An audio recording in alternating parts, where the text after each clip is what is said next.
अस्सलाम वालेकुम जी, कैसे हैं आप लोग। उम्मीद है कि आप लोग बिल्कुल ठीक ठाक होंगे। तो आज की इस वीडियो में हम लोग बात करेंगे कि हम लोगों ने KMU कैट टेस्ट की प्रिपरेशन किस तरह से करनी है। ठीक हो गया, तो बगैर टाइम वेस्ट के हम लोग अपनी वीडियो की तरफ चलते हैं।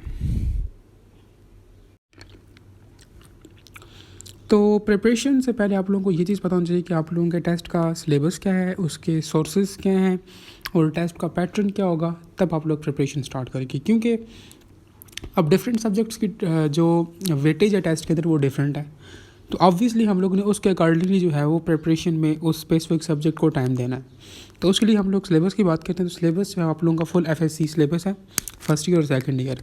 अब यहाँ पर फिर मैं आप लोगों को एक बात बताते चलूँ कि डिफरेंट स्टूडेंट्स कह रहे हैं कि रिड्यूस सिलेबस में से होगा क्या, कोई इसका कुछ शॉर्ट सिलेबस आएगा या नहीं। तो इसका कोई भी शॉर्ट या रिड्यूस सिलेबस नहीं आएगा, ये आप लोगों ने फुल FSC सिलेबस से ही तैयारी करनी है। ठीक हो गया। सोर्सेज की बात करते हैं। तो बेसिकली ये जो टेस्ट है KMU ले रही है और KMU KP में आता है, ठीक है, खैबर पख्तूनख्वा में आता है। तो ये जो टेस्ट होगा ये KPK की टेक्स्ट बुक से होगा। ठीक है, इस पर मैं ऑलरेडी वीडियो बना चुका हूँ कि अगर कोई स्टूडेंट जो है वो KPK का नहीं है तो उसको कौन सी बुक्स फॉलो करनी चाहिए। तो वो लिंक जो है वो मैं डिस्क्रिप्शन में दे दूँगा, आप पहले वो वीडियो देख लें, उसके बाद यहाँ पर आ जाएँ। अच्छा जी, ये हो गया। उसके बाद हम लोग टेस्ट के पैटर्न की बात कर लेते हैं। ये बहुत इंपॉर्टेंट चीज़ है क्योंकि ये आपको पता होगा तो आप इसके अकॉर्डिंगली उस स्पेसिफिक सब्जेक्ट को टाइम दे सकेंगे। तो फर्स्ट ऑफ़ ऑल बायोलॉजी की बात करें तो बायोलॉजी में से आप लोगों के 35 MCQs होंगे। केमिस्ट्री में से आप लोगों के पास 30 MCQs होंगे। फिज़िक्स में आप लोगों के पास 20 MCQs होंगे और इंग्लिश से आप लोगों के पास 15 MCQs होंगे। अब यहाँ से आप लोगों को वेटेज का पता चल गया कि सबसे ज़्यादा टाइम किस सब्जेक्ट को देना है और सबसे कम टाइम किस सब्जेक्ट को देना। ये चीज़ हम आगे जाकर भी फर्दर डिस्कस करेंगे। तो वीडियो को फर्दर प्रोसीड करने से पहले हम लोग देख लेते हैं कि हमारे पास पास्ट पेपर्स की क्या इंपॉर्टेंस है और MCQs प्रैक्टिस करने की क्या इंपॉर्टेंस है। तो फर्स्ट ऑफ ऑल हम लोग पास्ट पेपर्स की इंपॉर्टेंस देख लेते हैं। तो यार पास्ट पेपर्स बहुत इंपॉर्टेंट होते हैं। मैं तो कहता हूँ आप लोग प्रिपरेशन स्टार्ट करने से पहले पास्ट पेपर्स लाजमी देख लो। ठीक हो गया, क्योंकि अगर आप पास्ट पेपर नहीं देखोगे तो आपको किस तरह से पता चलेगा कि किस टाइप के MCQs आते हैं टेस्ट के अंदर। ठीक है, पास्ट पेपर्स आपको जस्ट ये बताते हैं कि किस टाइप के MCQs आते हैं। प्रिपरेशन स्टार्ट करने से पहले आप लोग पास्ट पेपर देख लो। पास्ट पेपर्स की वीडियो एक्सप्लेनेशन मैंने यूट्यूब चैनल पर ऑलरेडी अपलोड की हुई है 2020 की, 2021 की भी बहुत जल्द से अपलोड कर दूंगा, तो आप लोग वो देख सकते हो। ठीक हो गया। उससे एक फ़ायदा क्या होगा, उससे फ़ायदा ये होगा कि आप लोगों को MCQs का पता चल जाएगा कि किस टाइप के MCQs आते हैं। जब आप लोग टेक्स्ट बुक पर रीड करोगे वहाँ पर जो है वो आप लोगों को पता चल जाएगा कि हाँ जी ये पॉइंट ज़्यादा इंपॉर्टेंट है, ये टेस्ट में आ सकता है, ये लेस इंपॉर्टेंट है। तो फिर ज़्यादा पॉइंट इंपॉर्टेंट वाला जो पॉइंट होगा वो आप अपने जहन में रख लोगे, जो लेस इंपॉर्टेंट होगा उसको थोड़ा आप इग्नोर कर लोगे। ठीक है, इससे ये आपको फ़ायदा होगा। फॉर एग्जांपल एक स्टूडेंट जो है वो पास पेपर्स को नहीं देखता, वो डायरेक्टली जो है वो प्रिपरेशन पर जंप करके जाता है। तो वो जिस वक्त टेक्स्ट को रीड करता है तो उसे समझ नहीं आती कि इसमें से कौन सा पॉइंट इंपॉर्टेंट है, कौन सा पॉइंट इंपॉर्टेंट नहीं है, कौन सा पॉइंट उसने अपने जहन में रखना है, कौन सा पॉइंट उसने अपने जहन में नहीं रखना। तो इस चीज़ पर वो कन्फ्यूज़ होता है और एट द एंड उसकी प्रिपरेशन सही से नहीं हो सकती। बेशक मर्जी वो जितनी मरतबा टेक्स्ट को रिवाइज़ कर ले, प्रिपरेशन उस तरह से नहीं होती, क्योंकि जब आपको पता ही नहीं है कि पेपर में किस टाइप के MCQs आने हैं तो आप प्रिपरेशन अच्छी तरह से नहीं कर सकोगे। दूसरे पॉइंट पे हम लोग बात करते हैं importance of practising the MCQs। तो यार पहली बात तो ये कि ये पॉइंट आपने करना कब है। ये जिस वक्त आप प्रिपरेशन कर रहे हो तो फॉर एग्जांपल आपने एक चैप्टर रीड किया, 2 चैप्टर रीड किए, उसके बाद MCQs की प्रैक्टिस लाजमी करें ताकि आपको पता चले कि आप कितने पानी में और कितने बाहर हैं। ठीक है, कि अब MCQs की प्रैक्टिस नहीं करेंगे तो आपने जितना भी स्टडी की हुआ है वो बेकार है। ठीक है, MCQs प्रैक्टिस मोस्ट इंपॉर्टेंट है, क्योंकि आपने एट द एंड जो मेन टेस्ट होगा वो आपके MCQs में से होगा। तो ऑब्वियसली आप MCQs की प्रैक्टिस करेंगे ही नहीं, जस्ट टेक्स्ट को रीड कर रहे हैं बार बार बार बार बार, उसका कोई फ़ायदा नहीं है। तो आप लोगों ने क्या करना है कि टेक्स्ट को रीड कर लें, उसके बाद टाइम निकालें और कोई भी बुक निकाल कर जो है वो आप लोग MCQs की प्रैक्टिस कर लें। कुछ फर्दर रिकमेंडेड बुक्स हैं वो हम लोग आगे वीडियो में जाकर एक्सप्लेन करेंगे। सो यहाँ पर आप लोगों ने 2 चीज़ें ध्यान में रखनी है कि एक पास्ट पेपर्स इंपॉर्टेंट है। पास्ट पेपर्स आपने कब करने हैं, तैयारी से पहले, बाद में भी कर लें लेकिन तैयारी से पहले भी लाजमी है। और दूसरा MCQs की प्रैक्टिस, ये कब करनी है, ड्यूरिंग योर प्रिपरेशन। अब प्रीवियस स्लाइड में आप लोगों ने देखा था कि हम लोगों ने MCQs डिस्ट्रीब्यूशन की बात की थी, टेस्ट पैटर्न की बात की थी। तो उसमें आप लोगों ने देखा था कि हमारे पास 35 MCQs बायो से होंगे और 30 MCQs केमिस्ट्री से होंगे। दिस इंडिकेट्स दैट कि हमारे पास बायोलॉजी और केमिस्ट्री मोस्ट इंपॉर्टेंट सब्जेक्ट्स हैं। ठीक है, for your main KMU CAT test. वजह क्या है? वजह ये है कि हमारे पास मोस्ट ऑफ द आप लोगों का जो पेपर होगा वो इन बायोलॉजी और केमिस्ट्री के एमसीक्यूज़ पर मुश्तमिल होगा। ठीक हो गया? तो इसलिए आप लोगों ने इसको टाइम भी ज़्यादा देना है। तो ऑब्वियसली आप देख सकते हो 30 एमसीक्यूज़ आप लोगों के केमिस्ट्री से हैं, 35 एमसीक्यूज़ आप लोगों के बायोलॉजी से हैं। ये टोटल 65% ऑफ योर टेस्ट बनाते हैं। मींस अगर आप ये 2 सब्जेक्ट अच्छे तरीके से कर लोगे तो आप लोगों का 65% पेपर सॉल्व होता है।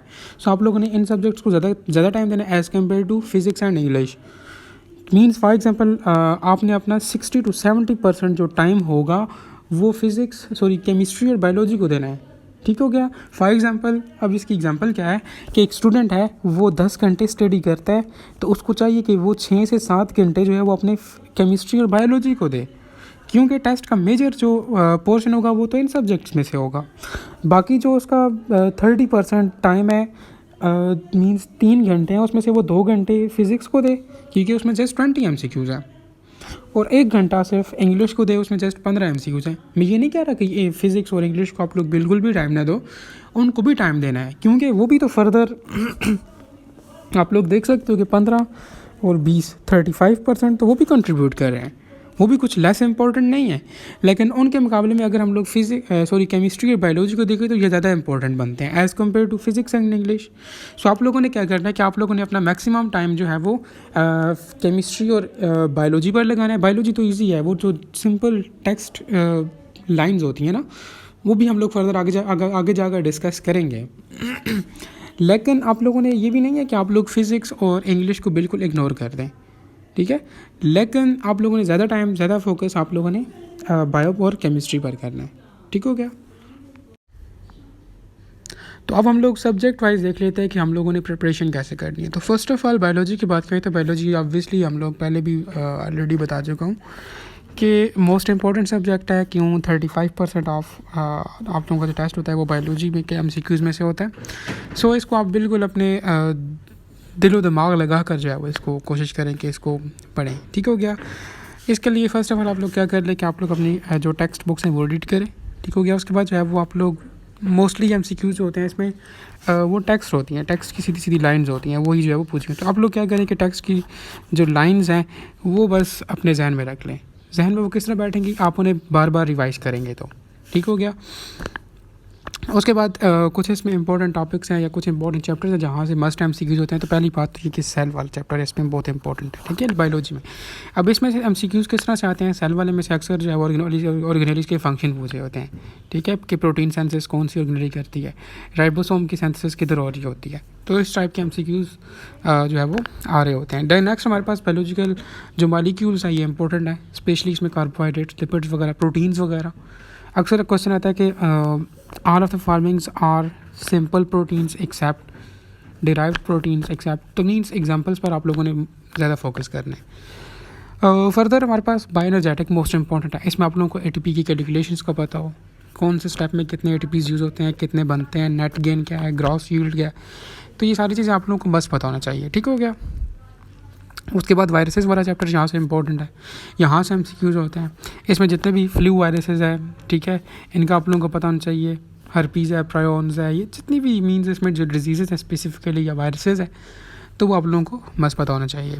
अलॉन्ग विद दैट हमारे पास इसमें इसके बाद केमिकल और नर्वस कोऑर्डिनेशन बहुत इंपॉर्टेंट है। इसमें भी स्पेसिफिकली अगर हम बात करें तो नर्वस कोऑर्डिनेशन, इसमें जितने भी हार्मोन्स हैं, ग्लैंड्स हैं, इनकी सिक्रीशंस, इनके फंक्शंस आप लोगों को मस्त पता होना चाहिए। यहाँ से एमसीक्यूज़ आते हैं और अच्छे हाथ से एमसीक्यूज़ आते हैं। रिप्रोडक्शन वाला चैप्टर इंपॉर्टेंट है, इसमें आप लोगों को मेंस्ट्रुअल साइकिल का मोस्ट इंपॉर्टेंट पता होना चाहिए कि हमारे पास कौन से फेज़ में कौन सा हार्मोन रिलीज़ होता है, कौन से फेज़ में कौन सी चेंजेस होती हैं, उसका ड्यूरेशन क्या, ये सारी चीज़ें आप लोगों को पता होना चाहिए। ठीक है, ये वो कुछ इंपॉर्टेंट चैप्टर यहाँ से आते हैं।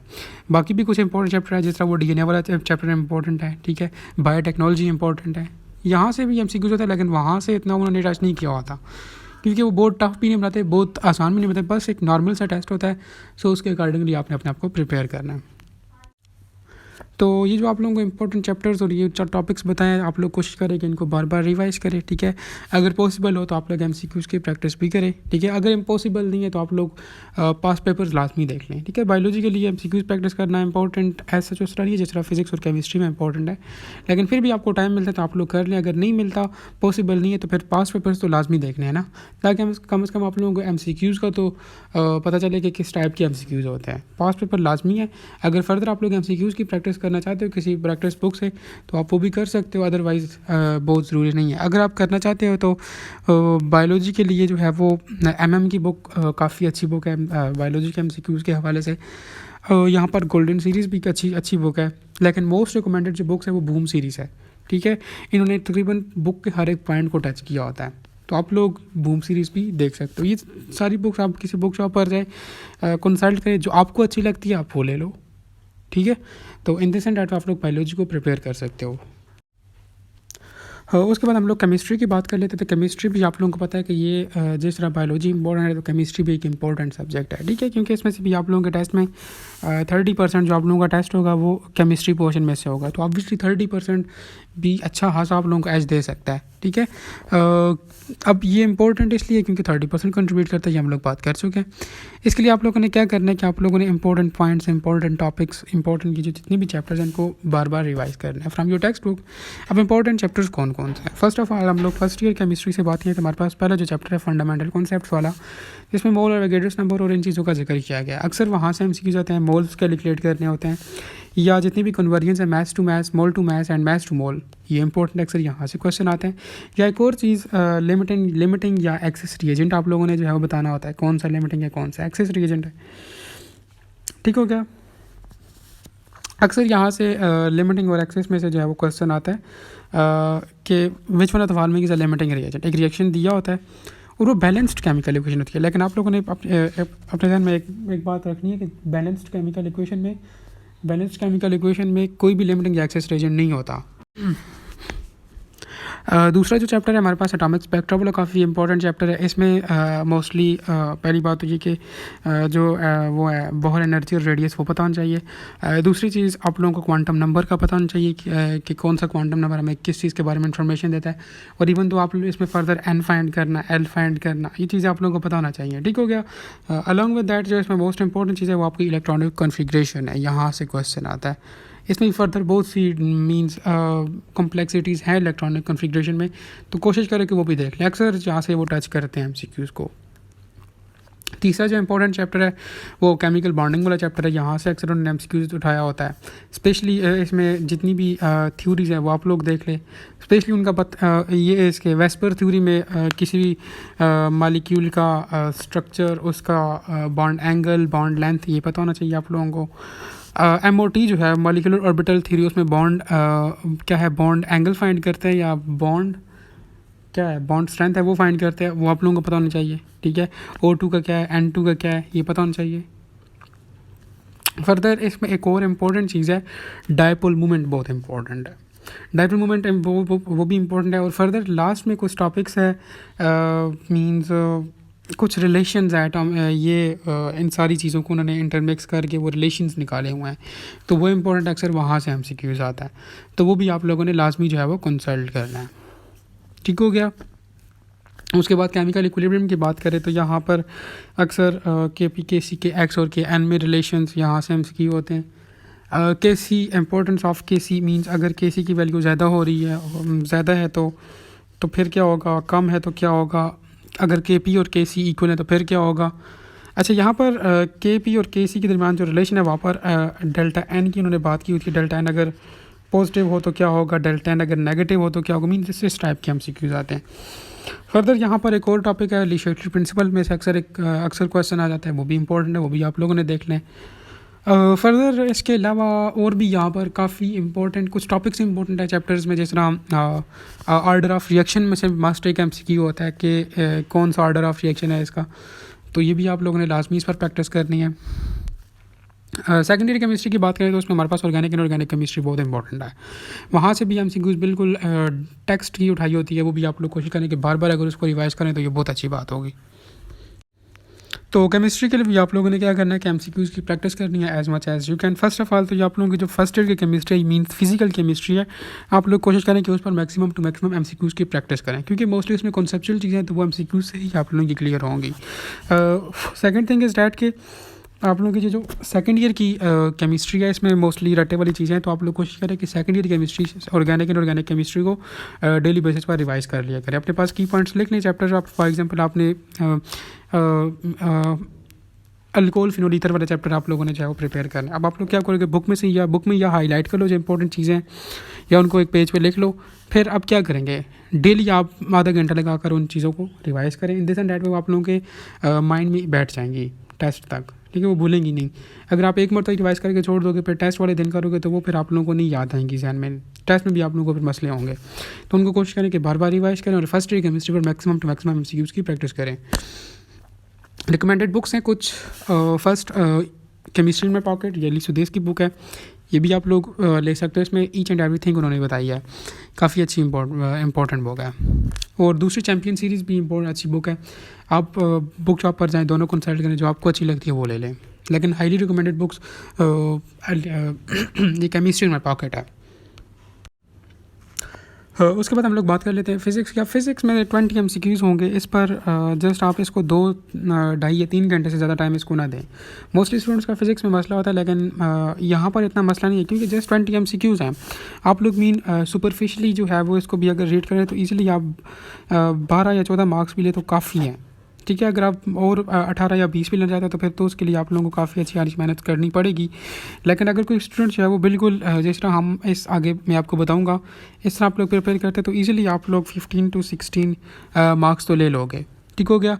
अब इसमें आप लोगों ने करना क्या है कि अपनी टेक्स्ट बुक को पहले थॉरली रीड कर लेना है, ठीक हो गया। उसमें से इंपॉर्टेंट पॉइंट्स हाईलाइट कर लेने हैं या अपने पास नोट कर लेने हैं।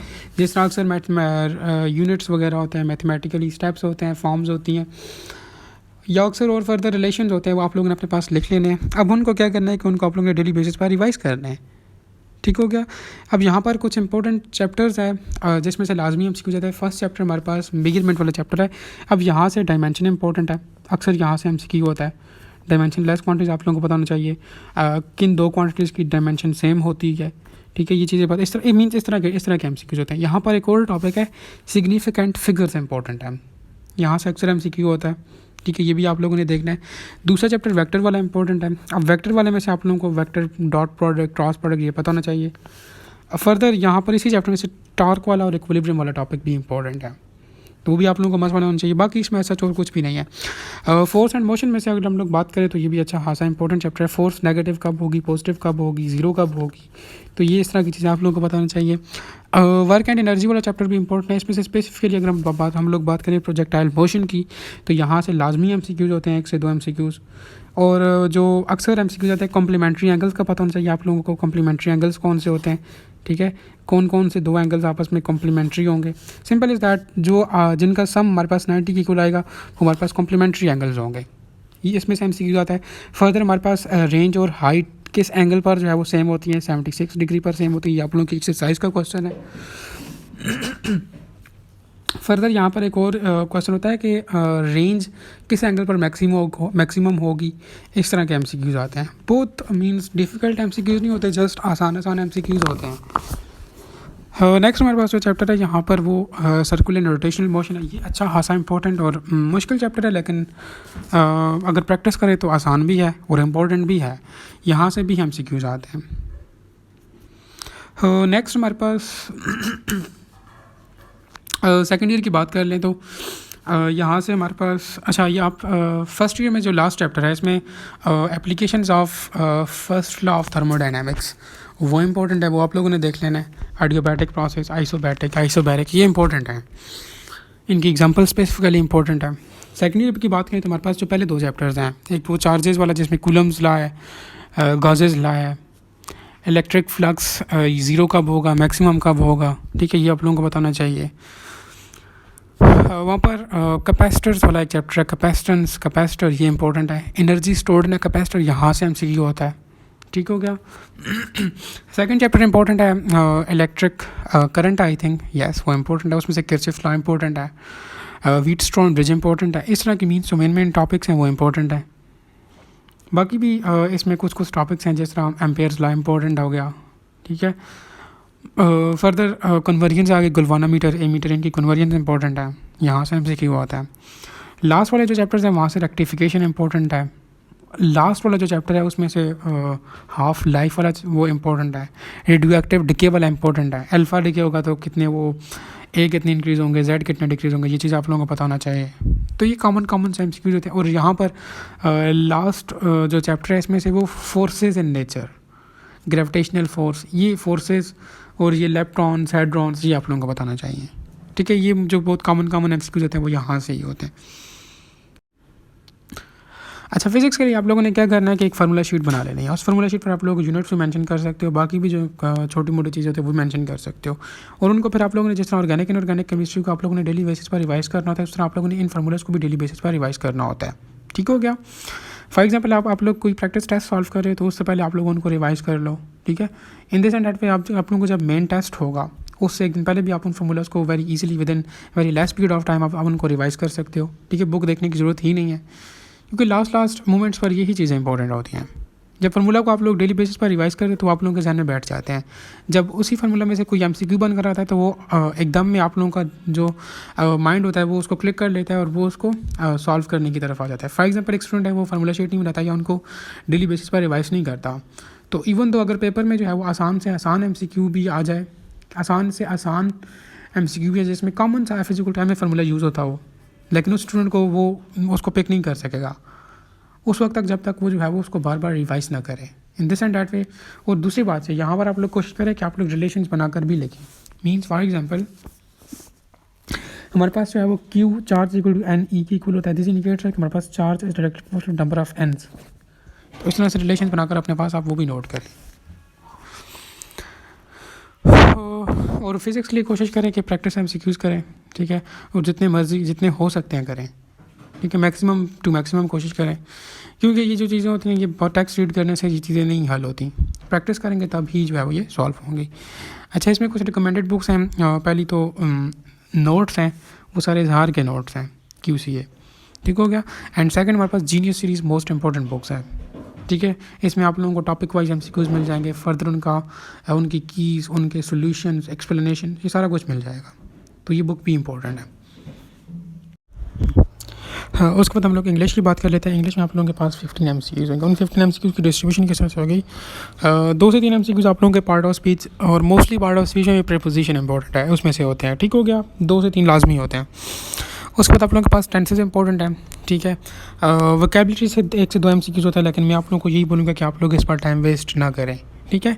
आप लोग इस पर अगर टाइम वेस्ट करोगे तो आप लोगों से बाकी जो 12 से 13 MCQs है वो रह जाएंगे।